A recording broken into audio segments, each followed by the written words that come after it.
नमस्कार दोस्तों, कैसे हैं आप लोग। आज मेरे साथ शुभम है, मेरे वन ऑफ द एडिटर्स, और उन्होंने बताया कि इंडिया वर्ल्ड कप जीत गई है और ये मेरी रिस्पॉन्सिबिलिटी है, ये मेरा काम है कि मैं आप सब लोगों को बधाई दूं।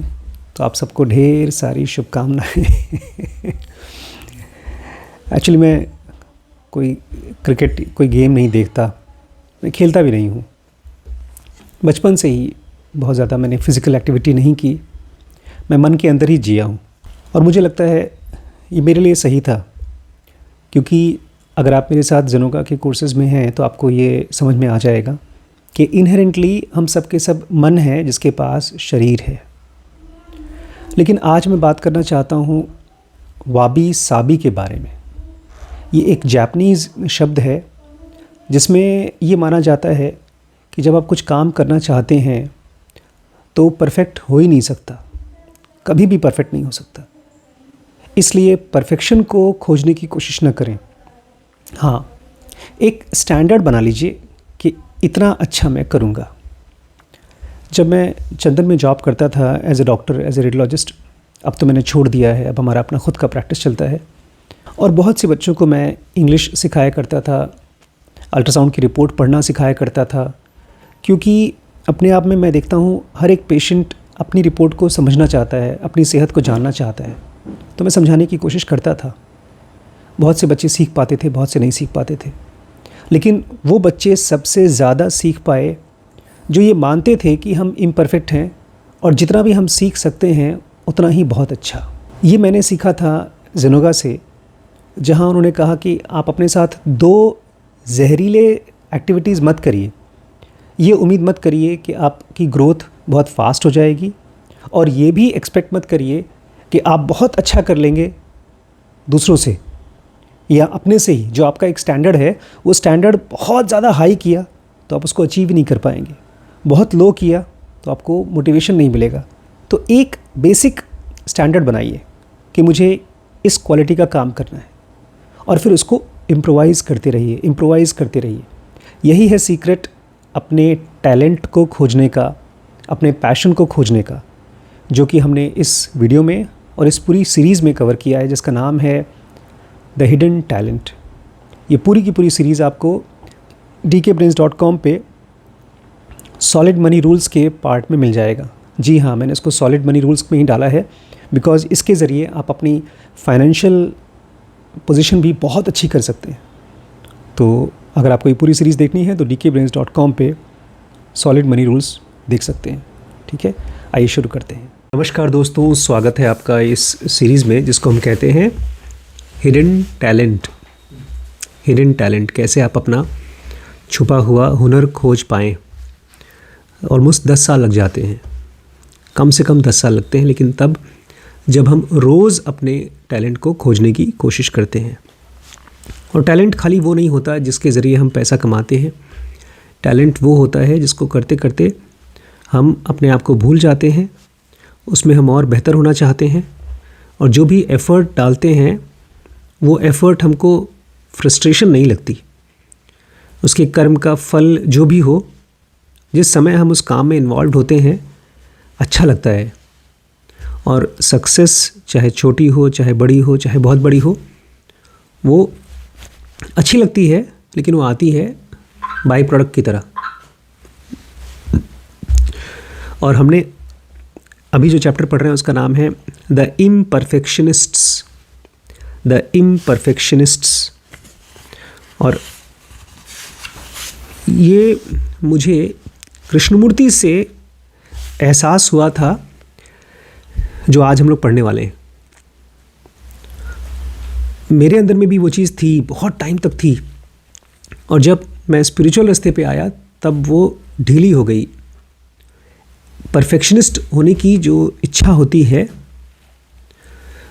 वो बहुत यंग एज से हमारे दिमाग में डाली जाती है, क्योंकि हम सब चाहते हैं, भूख है, क्रेविंग है कि हम अच्छे दिखें, हमें इज़्ज़त मिले, हम परफेक्ट हों। और जब मैंने एक बार ये कॉन्सेप्ट समझा था, व्हाट इज़ एंड व्हाट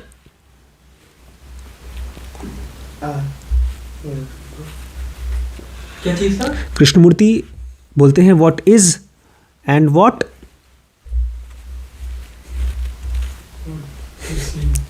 क्या बोला? What to see. What is क्या है और क्या था? And what should be. अच्छा, वो कहा करते थे शुड बी का मतलब होता है ऐसा होना चाहिए। फैक्ट और व्हाट शुड बी। हाँ, और एक है व्हाट इज़ मतलब जो है। आज मैं एक हॉस्पिटल देखकर आया, उसको देखकर तो मेरी पूरी आंखें चकाचौंध रह गई।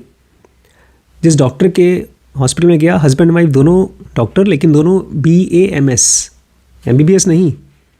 MBBS में जिसका एडमिशन नहीं हो पाता उनको मिलती है BAMS की सीट।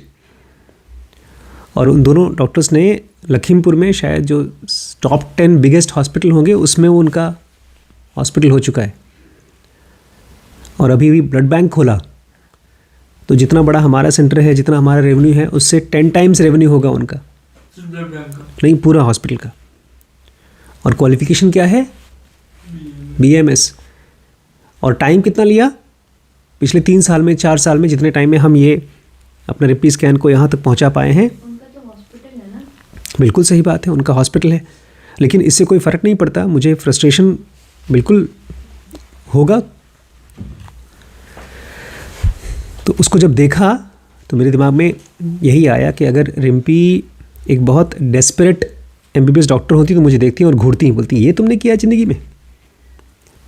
BAMS MBBS डॉक्टर होकर के तुमने कुछ नहीं किया, और देखो इसको, ये BAMS होकर इतना बड़ा हॉस्पिटल खोल लिया। लेकिन ऐसा डॉक्टर रिम्पी ने भी नहीं बोला, मैंने भी नहीं बोला, क्योंकि हम लोग जानते हैं जो कुछ भी नहीं हुआ है वो सब है शुड बी। शुड बी मतलब ऐसा होना चाहिए। ऐसा होना चाहिए। और जो है उसको बोलते हैं व्हाट इज़। और जब कृष्णमूर्ति बोलते हैं व्हाट शुड बी, तो वो कहते हैं शुड बी नहीं होना चाहिए। वो खाली तुम्हारे मन की कल्पना है कि ऐसा होना चाहिए। जो चीज़ तुम्हारी मन कल्पना कर रही है वो केवल कल्पना है, वो रियलिटी नहीं है। जब ये मुझे पता चला तो मुझे बचपन के कई ढेर सारे बोझ सर से हट गए। मुझे याद है, मैं किसी प्रोग्राम में था, बैठा हुआ था और मुझे समझाया जा रहा था इसके बारे में, और ढेर सारे शुड भी थे। मेरे माता जी मुझसे क्या शुड भी एक्सपेक्ट करती हैं, मेरे पिता क्या एक्सपेक्ट करते हैं, मैंने पढ़ाई कैसे ठीक से नहीं किया, कौन कौन सी चीज़ें हैं जो मैंने नहीं किया कायदे से, वो सब हट गए। मुझे बहुत हल्का महसूस हुआ। तो मुझे लगता है वो बहुत इम्पॉर्टेंट इंसिडेंस था मेरी लाइफ का। तभी मैं अपने पैशन की तरफ और आगे बढ़ पाया, अपने टैलेंट की तरफ। तो आज के चैप्टर का नाम है दो टॉपिक्स कवर करने की कोशिश करेंगे, लेकिन दूसरा टॉपिक बहुत बड़ा है। देखते हैं। पहला वाला टॉपिक है कॉन्क्रीट पॉसिबिलिटीज़। कॉन्क्रीट मतलब वो जो सीमेंट गारे का काम होता है। कॉन्क्रीट मतलब वो भी जो सॉलिड होता है, बोलते हैं ना कंक्रीट। पॉसिबिलिटीज़ तो हमारे कौन है, तराय आंडो, उन्हीं के ज़रिए हम सीखेंगे कि क्यों हमको शुड बी के चक्कर में नहीं फंसना चाहिए। और एक बहुत खूबसूरत शब्द है इसका जापानीज़ में, उसको भी हम समझेंगे आज। According to legend, a young man once sought out a master to teach him the Japanese tea ceremony. एक बहुत पुरानी कहानी है, जैसे हमारे यहाँ एकलव्य की कहानी है, कृष्ण राम की कहानी है, बहुत पुरानी कहानी। एक आदमी एक मास्टर के पास आया और उसने कहा मुझे जापान की टी सेरेमनी सिखाओ कि कैसे चाय पिया जाता है। जापान में चाय ध्यान करने के लिए पिया जाता है। मेडिटेशन होता है। हाँ, वो जैसे हम लोग यहाँ पर पूजा करते हैं ऐसे ही वो लोग चाय पीते हैं। तो उसने कहा मुझे भी चाय पीना सिखाइए, जो आपके यहाँ ध्यान करते हुए चाय पिया जाता है। The master tested him by asking him to clean up the garden. Master ने कहा ठीक है, उसके लिए तुम्हें थोड़ा टेस्ट देना होगा, जाओ पहले जो गार्डन है उसको साफ़ करके आओ। The young man remove the weeds and rake the leaves until the ground was pristine. तो ये यंग आदमी था, वो गया, उसने सारी झाड़ वाड़ गंदगी साफ़ कर दी, पत्तियाँ जो गिरी थी वो सब हटा दी, और पूरा का पूरा गार्डन एकदम प्रिस्टाइन हो गया, चमकने लगा जैसे कोई 5 स्टार होटल का कमरा। As he reviewed his flawless work he decided something was missing. तो जब मास्टर गया उसने देखा एकदम खूबसूरत फ्लॉलेस वर्क है। फ्लॉलेस मतलब कोई कमी नहीं। तो उसको लगा कुछ कमी है इसमें। He walked over to a cherry tree and shook it so that some flower petal fell to the ground. तो मास्टर गया, वहाँ पर एक पेड़ था, चेरी का पेड़ था, उसको हिलाया और उसके पेड़ के कुछ पत्ते, कुछ फूल के टुकड़े। यहाँ पे वो आदमी जा रहा है ढूंढ। अब इससे चलो, हो सकता है उसका मास्टर गया, हो सकता है वो खुद गया। वो गया और उसने पेड़ को हिलाया और पेड़ में से कुछ फूल की पंखुड़ियाँ नीचे गिरी ज़मीन पे। By finding the beauty in the imperfection, he showed he was ready to become a master. और इस तरह से उसने कहा पूरा गार्डन बहुत परफेक्ट खूबसूरत नहीं होना चाहिए, थोड़ी बहुत कमियां होनी चाहिए। तो उसने वही कमियां पैदा की, पेड़ हिला करके, पत्ते गिरा के, पंखुड़ी गिरा करके। ध्यान से पढ़ो, वो लड़का नहीं है, उसके मास्टर ने किया, तभी तो मास्टर बनेगा ना वो। ये देखिए, मास्टर ने- इससे कोई फ़र्क नहीं पड़ता है कि मास्टर ने किया है कि लड़के ने किया है, बट दोनों को, मास्टर को भी और उस शिष्य को भी ये समझ में आ गया कि जो गार्डन होता है, जो नेचर होता है, वो परफेक्ट नहीं होता, वो इम्परफेक्ट होता है, हमेशा कोई ना कोई कमी होती है। इसी तरह से वो ज़िंदा रहता है। तो इस तरह से उसने दिखाया, मास्टर ने या तो शिष्य ने, दोनों ने दिखाया कि वो अब रेडी है मास्टर होने के लिए। क्योंकि जो इंसान अपने अंदर की कमियों को खूबसूरत नहीं मान सकता, वो आगे नहीं बढ़ सकता। तो इस तरह से वो रेडी हो गया खुद मास्टर बनने के लिए। The legend traces back to the 16th century when the Japanese tea ceremony underwent a seismic shift। और ये बात आज की नहीं है, 16th सेंचुरी की है, मतलब आज से कई सौ साल पहले की, जब जापान की जो टी सेरेमनी थी वो बहुत बड़ा एक रूप लिया, उसने सिस्मिक शिफ्ट लिया। Immaculate dishes were replaced with chipped बोल। उस समय जो चाय के बर्तन होते थे, आज भी चीनी मिट्टी बोला जाता है उसको। वो चीनी मिट्टी मतलब चीनी नहीं होती, वो चाइना की बनी हुई होती हैं बर्तन। तो उस समय जो परफेक्ट खूबसूरत डिशेस होती थी, उसको रिप्लेस कर दिया गया चिप्ड बोल से। ये बड़ी वियर्ड टाइप की प्रैक्टिस होती थी। बर्तन लेते थे, चाय का बर्तन, और उसको तोड़ देते थे।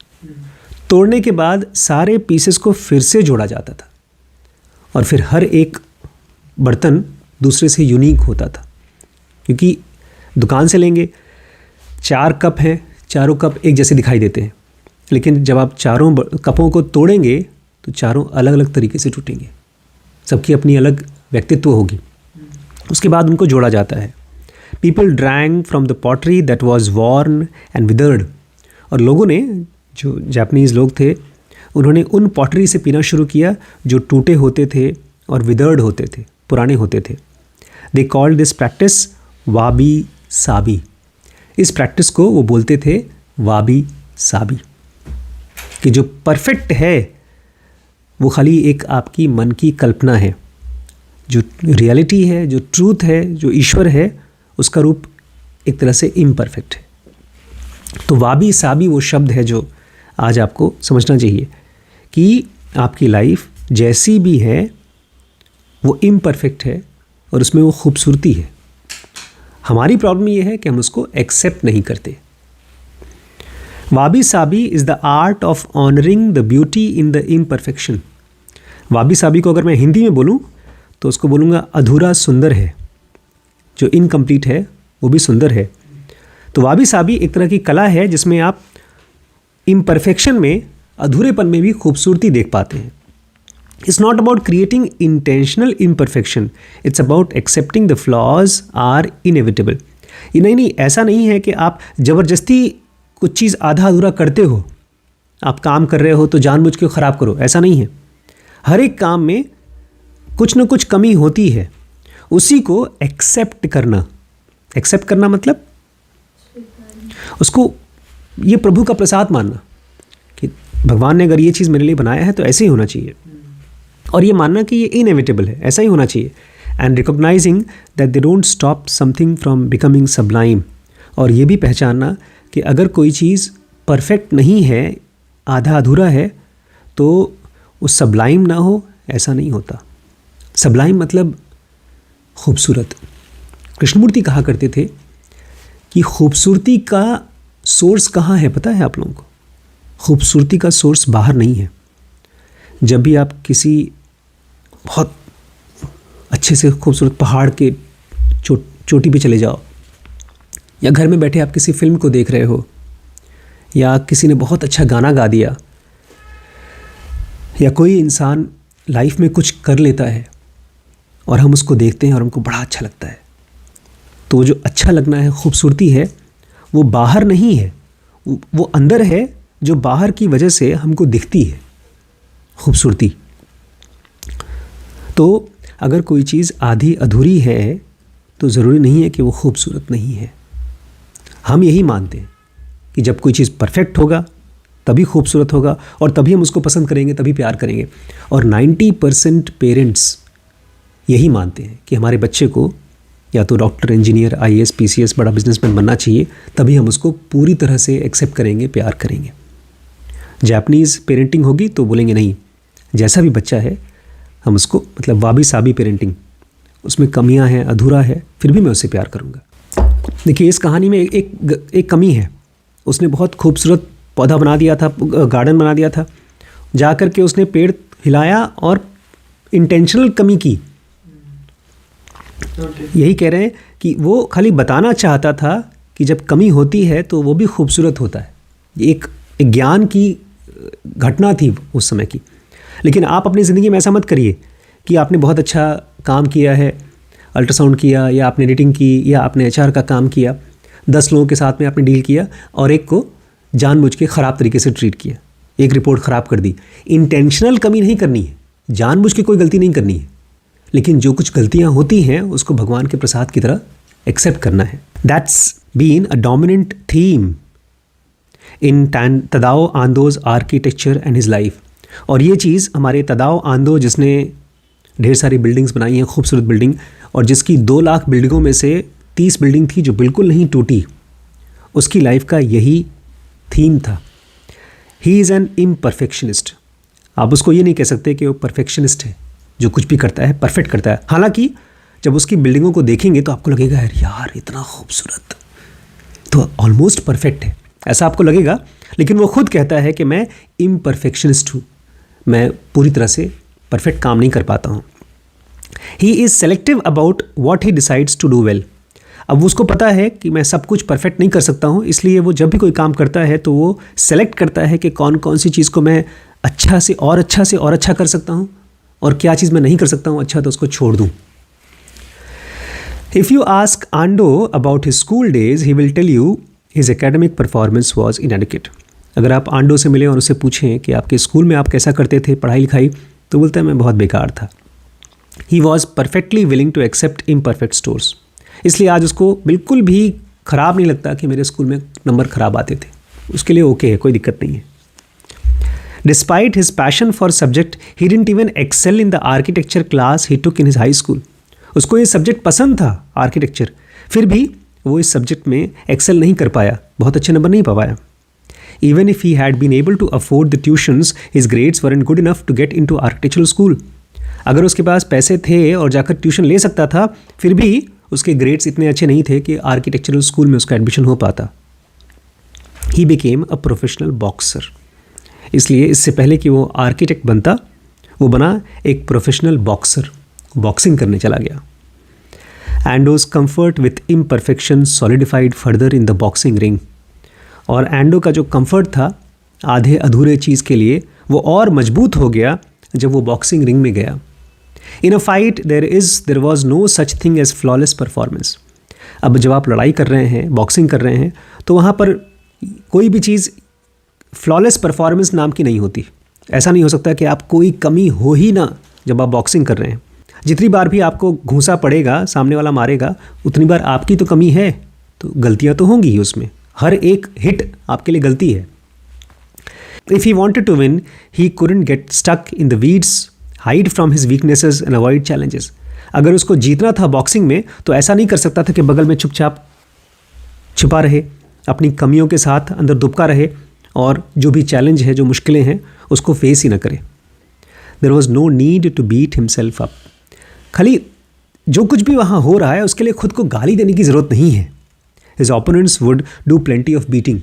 अरे खुद क्या गाली देगा, उसके ओपोनेंट उसको मार मार के वैसे ही पलीदा बना देंगे। तो वो अपने को मारने का काम खुद नहीं करना है, वो सामने वाला करेगा ही। If he wanted to protect his face and head, he had to leave his body exposed and take some punches. अगर वो चाहता था कि अपने चेहरे को और अपने सर को बचाए तो उसको अपना बॉडी और अपना बाकी पोर्शन बॉडी को एक्सपोज रखना होगा. यहाँ मार लो, जैसे बॉक्सिंग में ना यहाँ हाथ रख लेते हैं वो लोग ऐसे, ताकि सर और मुंह पे ना मारे, क्योंकि जितनी बार मुंह पे पड़ता है उतनी बार उनको पॉइंट्स मिलते हैं सामने वाले को. तो अगर चाहता है कि मुंह पे और सर पे ना पड़े तो उसको अपनी बॉडी एक्सपोज करनी पड़ेगी अपनी गलतियों के लिए, मार खाने के लिए.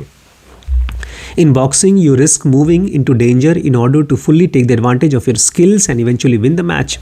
अगर आप बॉक्सिंग में जीतना चाहते हैं तो आपको रिस्क लेना पड़ता है खतरों में जाने के लिए, ताकि आप मौके का पूरा फ़ायदा उठा सकें और इवेंचुअली अंततः जीत सकें. Endo observes new building projects require the same mentality.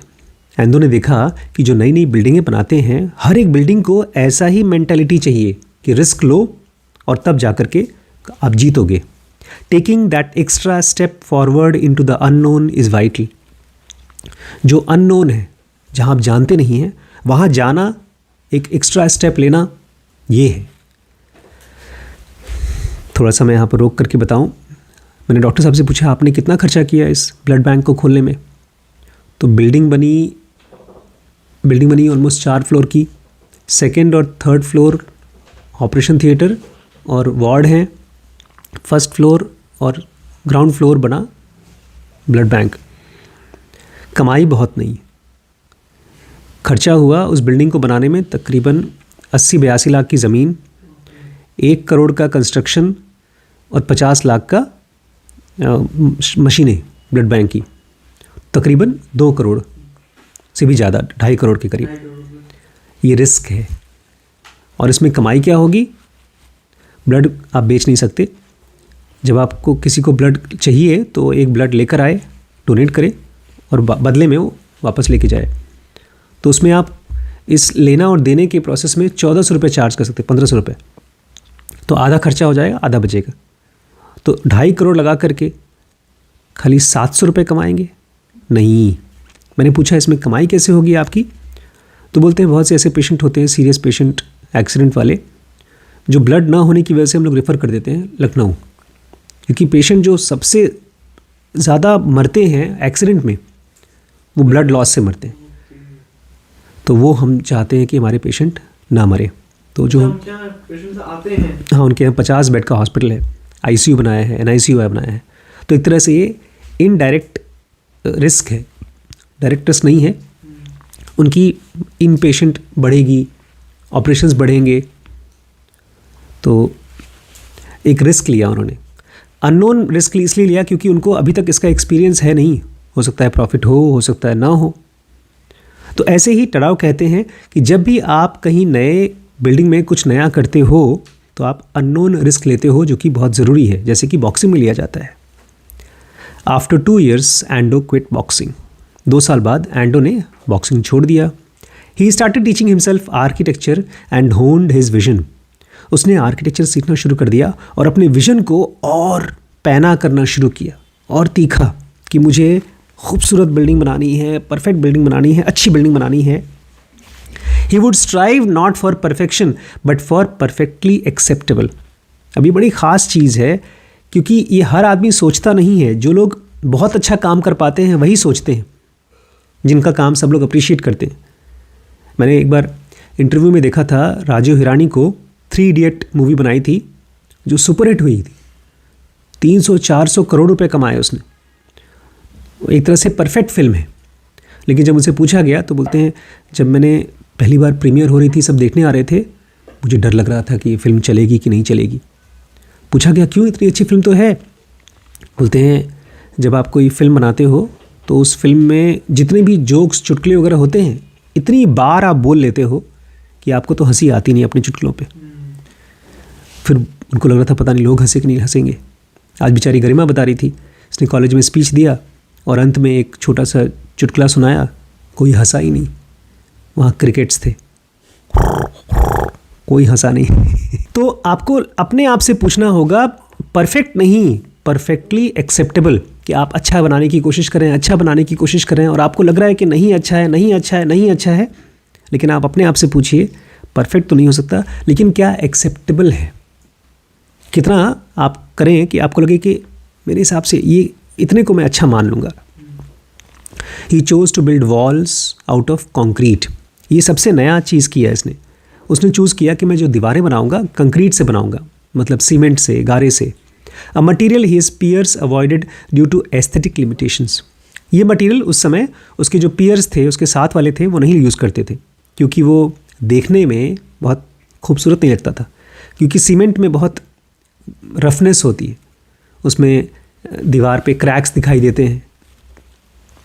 He was drawn to the concrete for its toughness and intricate roughness. बल्कि उसको इसी वजह से ये पसंद था क्योंकि वो देखने में टफ दिखाई देते थे, मजबूत दिखते थे, और उसके अंदर में इंट्रिकेट रफनेस थी, अपने आप में वो रफ लगता था। Since his early projects lacked the budget to cover it up, he ended up leaving it exposed. और हमारी बिल्डिंग में भी देखिए, दीवार बनी है कंक्रीट से, उसके बाद उसके ऊपर पुट्टी हुई है और फिर पेंट हुआ है, और अब ज़िंदगी भर हर 2-3-4 साल में इसको पेंट करना ही पड़ेगा क्योंकि पुरानी हो जाएगी। तदाओ एंडो के साथ ऐसा नहीं हुआ, कभी नहीं हुआ, क्योंकि उसके पास पैसा नहीं होता था बिल्डिंगों में कि वो पेंट वगैरह कर सके, तो वो अपने दीवारों को ऐसे ही छोड़ देता था एक्सपोज्ड, बिना पुट्टी के, बिना पेंट के। The exposed concrete became endorse signature look. इसलिए आज पूरी दुनिया में जहाँ जहाँ भी एंडो की बिल्डिंग्स हैं वो उसका सिग्नेचर लुक है। उसको देख करके आप बता सकते हैं ये उसमें पेंट नहीं हुआ, ये एंडो की बिल्डिंग है। There are visible imperfections on every wall. हर एक दीवार पे कुछ न कुछ आपको कमियां दिखाई देंगी। You can see the lines from the seams and holes that are only partially filled with mortar. आपको दिखाई देगा लाइन सीम्स की वजह से, तह की वजह से। आपको दिखाई देंगे ऐसे गड्ढे जो भरे नहीं गए हैं। He would carefully smooth the concrete until it felt like silk and cashmere. इसी चीज़ को अच्छा करने के लिए वो जब कंक्रीट को यूज़ करता था तो उसको खूब खूब मथता था। जैसे हम लोग दही मथते हैं, छाछ बनाते हैं, ऐसे ही कंक्रीट को वो खूब खूब इतना मथता था जैसे वो सिल्क बन जाए। One contractor puts it and endo the concrete visible vibrated till it look like butter. एक उसका कॉन्ट्रैक्टर बोलता है ये आदमी इतना पागल था कि अपने कंक्रीट को इतना वाइब्रेट कराता था, नहीं मशीनों में वाइब्रेट करते, कि वो दिखने में जब तक बटर ना लगे, मक्खन की तरह ना लगे, तब तक वो उसको वाइब्रेट कराता रहता था। The material was still imperfect to the eye but it became acceptable once it was perfectly smooth to touch. तो अभी भी देखने में तो आपको लगेगा है सीमेंट है, लेकिन जब आप छुएंगे उसको तो लगता है वो टाइल्स लगे हुए हैं उस पर, इतना स्मूथ हो जाता है। आज भी इसकी दीवारें, इसकी बिल्डिंग्स आप देखेंगे बाहर से भी और अंदर से तो चमकती हैं। कंक्रीट नहीं चमकता, लेकिन इसकी दीवारें चमकती हैं। Iconic concrete walls are so vivid display in the Church of Light, one of the Ando's most famous project. He anchored the design on what most architects would consider an obvious flaw, gaps in the concrete that leaves the back wall open to the outdoors. एक बहुत ही iconic दीवार बनाई थी इसने। उसका church का नाम रखा गया है चर्च ऑफ लाइट। उसमें एक दीवार बनाई गई जिसमें बीचों बीच गैप छोड़ दिया। जैसे ये दीवार बनाई गई हो, उसमें बीच पे एकदम खाली छोड़ दिया और फिर ऐसे बीच में खाली छोड़ दिया। चर्च है, चर्च में तो जो पूजा होती है, क्रॉस की पूजा होती है, तो एकदम खाली छोड़ दिया। अब लोग कहेंगे ये क्या है, दीवार ही खाली छोड़ दी। ये फ्लॉ है, ये कमी है, लेकिन इसका पर्पस है। जब पीछे से धूप निकलती है तो लाइट आती है, ऐसा लगता है जैसे कि भगवान अंदर घुस रहे हैं क्रॉस के रूप में। After the church deemed the open air too cold, Ando compromised by installing glass. उसने तो पूरा खुला छोड़ दिया था। जापान में बहुत ठंड पड़ती है, तो वहाँ के लोगों ने कहा खुला छोड़ दियो, ठंड बहुत लगती है, तो कम से कम कुछ तो लगा दो। तो उसने ग्लास लगवा दिया। ठीक है, ग्लास लगा दो।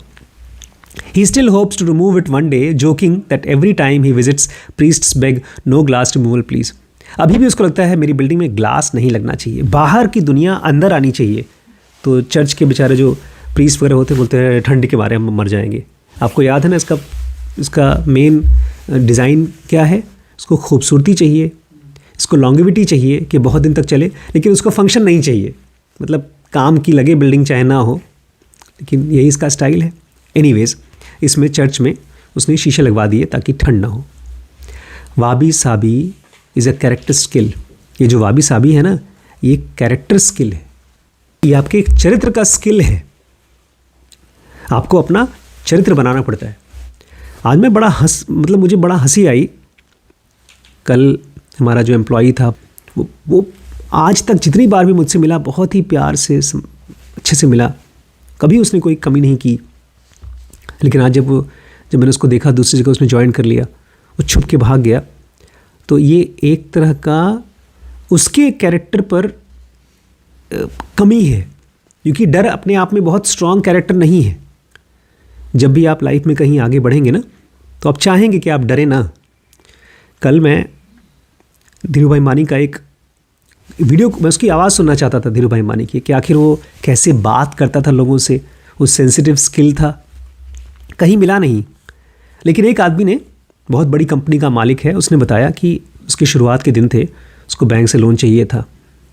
तो बार बार बैंक वालों के पास जाता था, बैंक वाले मना कर देते थे क्योंकि उसके पास कुछ कोलैटरल नहीं था देने को। तो उसने बैंक वाले को बोला, अरे हम लोग कल पार्टी कर रहे हैं, कॉकटेल पार्टी, और उसमें अंबानी जी भी आ रहे हैं। तो बैंक वाला बोलता है, अच्छा आएंगे हम लोग भी आएंगे। और फिर ये जहाँ पर धीरूभाई मानी एक क्लब में जाया करते थे एक्सरसाइज वगैरह करने के लिए, वहाँ जाकर लिफ्ट के पास खड़ा हो गया कि वो आएंगे तो मैं उनको तुरंत पकड़ लूँगा, उनको रिक्वेस्ट करूँगा कि आप हमारे उस कॉकटेल पार्टी में आप 2 मिनट के लिए आ जाइएगा, तो मेरी बड़ी इज्जत हो जाएगी। तो फिर वो वहाँ मिला, तो अंबानी जी से मिला। वो अंबानी जी बोलती, तू बहुत शैतान है। उसने कहा आप आ जाएंगे? बोलता ठीक है आऊँगा मैं। फिर वहाँ गए, पार्टी में सब बड़ी इज्जत हो गई, भाई धीरूभाई मानी इनकी पार्टी में आए। फिर चले गए। बाद में कॉकटेल का जब बिल देने का टाइम आया तो उस वेटर ने कहा, सर वो तो सब पार्टी का पेमेंट अंबानी जी ने कर दिया है। अंबानी जी ने सारी पार्टी का पेमेंट करके गए। उसका कुछ लेना देना ही नहीं था इससे, एक आउटसाइडर था। उस आदमी से हम सीख सकते हैं, बहुत कुछ सीख सकते हैं अगर उसके बारे में हमको पता चले तो, लेकिन बहुत कुछ लिखा नहीं गया है। तो कैरेक्टर स्किल जो होता है वो आपके अंदर में सारी पॉजिटिविटी, जिसको कृष्ण गीता में कहते हैं, मैं अच्छाई में ये हूँ, बड़ाई में ये हूँ, मैं सब बड़ी बड़ी चीज़ों में हूँ, उसको मैं फिर से कवर करना चाहूँगा। एक बार गीता का श्लोक मैं करूँगा कभी कवर। कृष्ण अर्जुन को कहते हैं तुम्हारे अंदर कैरेक्टर की बहुत स्ट्रेंथ होनी चाहिए। तो वाबी साबी भी एक कैरेक्टर स्ट्रेंथ है। वाबी साबी मतलब कि अगर कोई चीज़ आप अच्छे से नहीं कर पा रहे हो, जितना भी ख़राब तरीके से कर पा रहे हो, करो। आज आपके नरेंद्र भाई मोदी को इंग्लिश परफेक्ट नहीं आती, उनको मैथ्स परफेक्ट नहीं आती, फिर भी आराम से खड़े होकर के वो स्पीच देते। वहीं पर आपके बेचारे राहुल गांधी, उनको भी परफेक्ट नहीं आता, उनको अंग्रेज़ी आती है अच्छी, उनसे नरेंद्र मोदी से अच्छी अंग्रेज़ी आती है, लेकिन वो अंदर में उसको जब देखेंगे बोलते हुए तो आपको ऐसा महसूस होगा कि अभी तक उसने एक्सेप्ट नहीं किया है, अपने आप को इम्परफेक्शन को एक्सेप्ट नहीं किया। Wabi sabi is a character skill. It gives you the discipline to shift your attention from impossible ideals to achievable standards. अगर आप वाबी साबी कर पाएंगे तो आपका ध्यान उन चीज़ों से हट जाएगा जो चीज़ें नामुमकिन हैं, और आप वहाँ पर सोच पाएंगे जो चीज़ें हो सकता है। एंड देन एडजस्ट दो स्टैंडर्ड्स ओवर टाइम। और फिर जो चीज़ें हो सकती हैं उसको आप और बेहतर और बेहतर और बेहतर कर सकते हैं जैसे जैसे समय बीतेगा। But finding beauty in imperfection is often easier said than done. लेकिन ये चीज़ इतना आसान नहीं है कि जहाँ इम्परफेक्शन है उसमें खूबसूरती देख पाना इतना आसान नहीं है। We as recovering perfectionists I know from experience. हमारे ऑथर कहते हैं मैं भी उसी बीमारी से परेशान था, मैं भी परफेक्शनिस्ट था और मैंने झेला है इसको। कल हम बात करेंगे उसी के बारे में, कैसे बेचारा स्विमिंग करने में नहीं, डाइविंग करना चाहता था। डाइविंग मतलब जंप करते हैं स्विमिंग पूल में, इसका कंपटीशन होता है, ओलंपिक्स लेवल तक कंपटीशन होता है, उसमें इनाम मिलता है, लाखों करोड़ रुपए मिलते हैं। तो ये बचपन में इसने ट्राई किया और परफेक्शनिस्ट था, इसलिए बेचारा झेलता रहा। तो हम लोग कल पढ़ेंगे, लेकिन आज मैं चाहता हूँ आप लोग वाबी साबी को, आप लोग तो पहले से वाबी साबी मानते हैं, सब बेकार करो और खुश रहो, वो वाबी साबी नहीं है। वाबी साबी है करना, कुछ करना। जब मुझे ये समझ में आ गया कि मैं वो सब चीज़ नहीं कर सकता था जो मैं करना चाहता था स्कूल के दिनों में, सब्जेक्ट्स में, पढ़ाई में, तब मेरा ध्यान गया कि अच्छा ठीक है, अब मैं क्या कर सकता हूँ। तब मैंने किताबें पढ़ना शुरू किया। अभी भी मैं पेशेंट बहुत कम देखता हूँ, बहुत ही कम। वो मेरी वाबी साबी है। मतलब मैं अपने आप को एज ए डॉक्टर देखता ही नहीं हूँ, वो मेरा कमी है, मैं उसमें परफेक्ट नहीं हूँ। लेकिन कौन सी चीज़ में मैं बेहतर हो सकता हूँ, उस पर मैं काम कर रहा हूँ, और उसमें मैं रोज़ काम कर रहा हूँ। और इंस्टाग्राम चलाना वो नहीं है। कोई भी काम जिसमें आप खो जाते हैं, बह जाते हैं, वो वाबी साबी नहीं है। कुछ करना वाबी साबी है।